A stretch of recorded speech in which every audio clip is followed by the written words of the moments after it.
বৃহস্পতিবার দুপুরে মগবাজারে জামায়াত ইসলামীর কেন্দ্রীয় কার্যালয়ে সমসাময়িক রাজনৈতিক পরিস্থিতি নিয়ে সংবাদ সম্মেলনে আসেন দলটির নায়েবে আমির সৈয়দ আব্দুল্লাহ মোহাম্মদ তাহের। দলটির দাবি, নির্বাচনে যে ইঞ্জিনিয়ারিং হয়েছে, সাবেক উপদেষ্টা রিজওয়ানা হাসানের মন্তব্যই তার প্রমাণ। দ্রুত জিজ্ঞাসাবাদ করে তার বিচার দাবি করেন এই জামায়াত নেতা। আমরা সকলেই চেষ্টা করেছিলাম যে একটা সুষ্ঠু নির্বাচন হবে এবং এই সুষ্ঠু নির্বাচনের মাধ্যমে যারা নির্বাচিত হয় তারা সরকার গঠন করবে।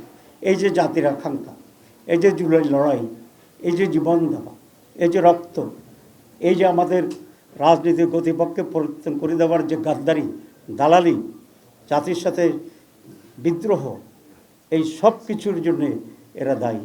এদিকে ঢাকা মহানগর দক্ষিণ জামায়াতের এক ইফতার মাহফিলেও এমন অভিযোগ তুলেছেন দলের সেক্রেটারি জেনারেল।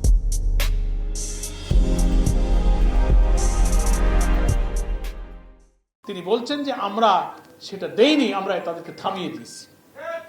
তাহলে এই কথা মিন করে যে তিনি এই ইলেকশন ইঞ্জিনিয়ারিং এর সাথে যুক্ত ছিলেন। তাই আমরা বলেছি যে আপনার সঙ্গে আর কারা কারা ছিল তাদের নাম জাতির সামনে আপনাকে প্রকাশ করতে হবে।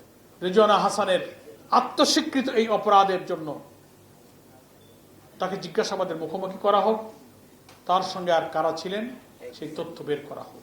আদালতের ঘাড়ে বন্দুক রেখে বিএনপি গণভোটকে হত্যা করার চেষ্টা করছে বলেও অভিযোগ করেছেন জামায়াতের শীর্ষ নেতারা। জাতির কাছে পৌঁছে দেওয়া। আব্দুল্লাহ শাফি, সময় সংবাদ, ঢাকা।